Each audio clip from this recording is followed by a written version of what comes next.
Hi everyone, Mel Gabbi here, and welcome to this series of how to not just survive but thrive in the holidays, part of the grounded holiday season. So, this episode is about navigating family dynamics during the holidays. So, this is often a challenge for many of the clients that I work with.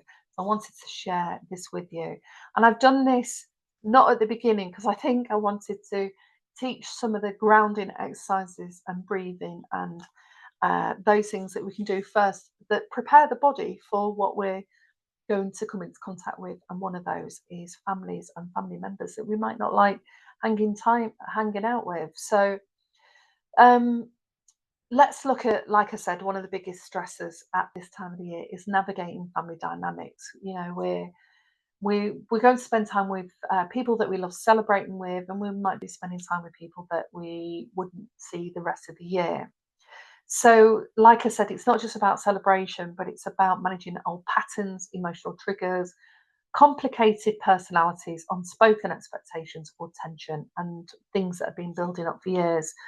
So, if you feel anxious before visiting family, if you dread certain conversations, if you're already rehearsing answers in your head, then you're not alone. Nothing is wrong with you. So, I want to share three powerful tools that help you stay grounded and protect your peace. But I'm not for one moment underestimating how difficult this can be. I had difficulties in my own family that was fractured and fragmented, and how we did Christmas. That's changed for me over the years because I had time with the family when I was growing up. I left home at 18. And then when I got married, he was from a different culture. So we celebrated Diwali and we also celebrate Christmas. We had our own Christmases or Christmas at my mum's. And it was kind of easier to navigate when you've got many celebrations throughout the year because different family members are happy at different times of the year when it's like that. But it's important to notice your emotional triggers and plan your response. So think about the people that you might be spending time with and the ones that are easy to spend time with, even if you don't share the same ideologies, philosophy, enjoy, the same things. You might share a sport, an activity, a hobby, or even just a perspective, and that can be fine. It's nice to see them, but you wouldn't necessarily spend any other time with them. And then you might get an idea of other people that the moment you sit with them, it's really hard. Your nervous system feels like it's jangled, and you don't really even want to talk to them, or you talk to them, but you can feel the same conversation starting to emerge that can uh, feel like your nervous system is being juggled even more. So it's worth reflecting on who you anticipate coming into contact with and who are the main players within the family and what your role has been. So everyone plays a role in families. And whatever your role has been in the family, often we have that role in our relationships and in our friendships until we recognize that, become aware of that, and start to heal what those previous patterns have been. And that's the challenge of, adult life.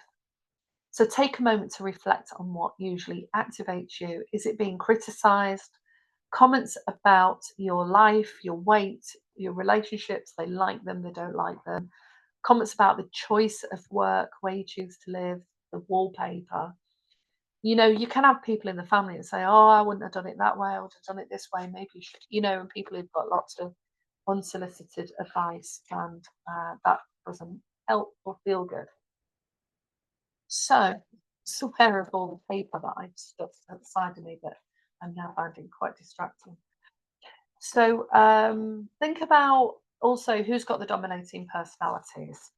Who are the ones that are going to take over the space and time, and who puts you on guilt trips. Maybe you don't want to go to places and you try to say no, but it's, oh, we only meet up once a year and I haven't seen you for ages, and or something even more than that.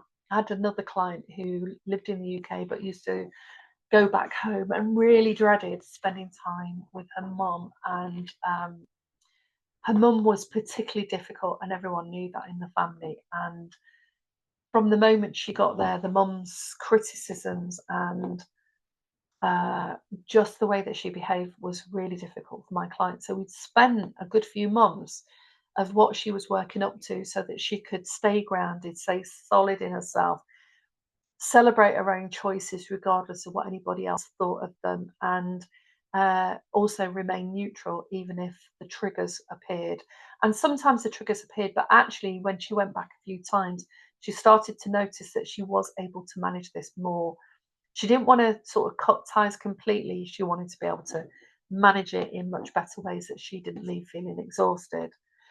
Sometimes it's people's drinking and the way that they behave in the family, and there might always be an uncle or an auntie that does something that people almost expect or even dread, or even old childhood roles resurfacing. Sometimes it was nice for me to go back home. I was in, that place of safety and security, and liked chilling out on the sofa and watching old movies, and loved it that someone else was making me a coffee or even dinner. And you can enjoy that when you're somewhere else. And for years, when I was bringing up the kids, I was making the Christmas dinner and wrapping the presents and doing the shopping and that to navigate, whether they were with me at Christmas or stayed somewhere else.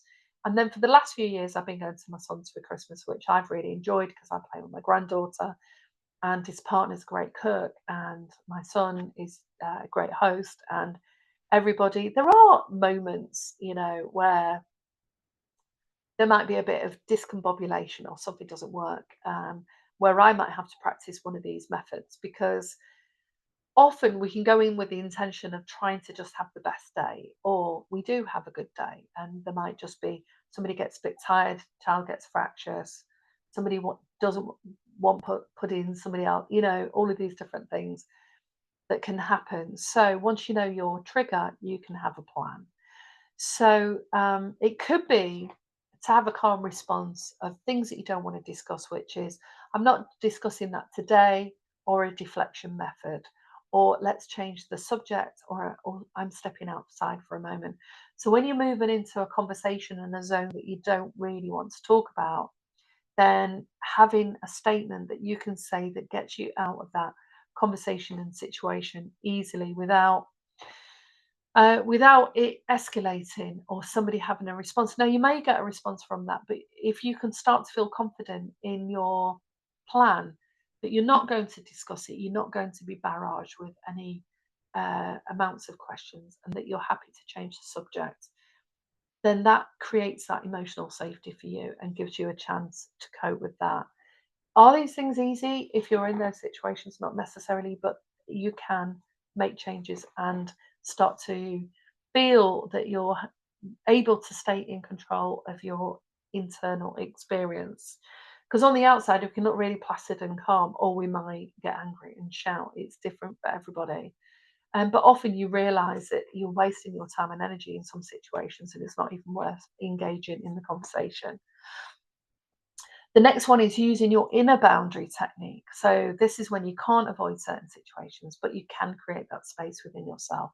Like I was talking about on other videos where I've got a client that it's often around the dinner table where certain family members can be really judgmental about people and things, and they want to dive in and protect that person and say, no, that's not right. And it's, how do they maintain the capacity to say what they want to say and not silence themselves and shut down? But there are times to be quiet. There are times not to interject, because it may just not get you anywhere at all. So you can imagine that you've got a clear bubble around you. I did that in the other videos. Imagine that you pull your energy back in, you've got a clear bubble around you, and inside this bubble are your intentions to feel peace and calm, your energy, your truth. So imagine that the friendships that work, the people that you can talk to, that listen to you, validate you, hear your truth, if you've got spaces and places where you can do that, it makes it easier to cope with where you can't, where it's difficult.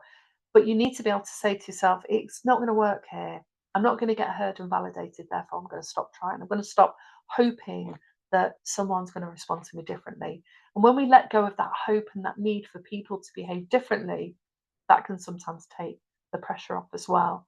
So realize that what isn't yours, someone else's tone, their anger, their expectations, their drama stays outside the bubble. Again, this requires practice. So this is about grounding your nervous system, and it's incredibly empowering.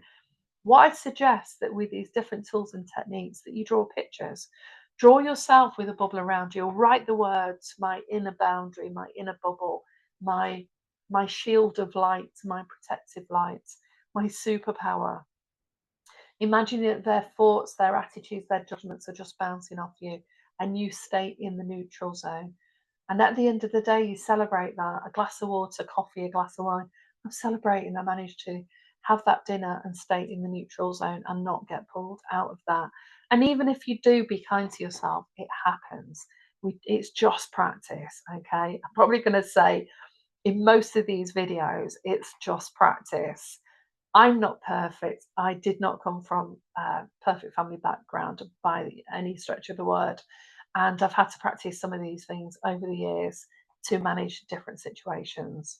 And sometimes when you do change your own energy and you go neutral, other people's behavior can escalate because some people do want to draw you into arguments and conversations. So it's worth knowing if that is the case. So be aware when you feel that gravitational pull to somebody else to say, no, it wasn't like this, and getting involved in that, because sometimes people do actually intentionally set up traps.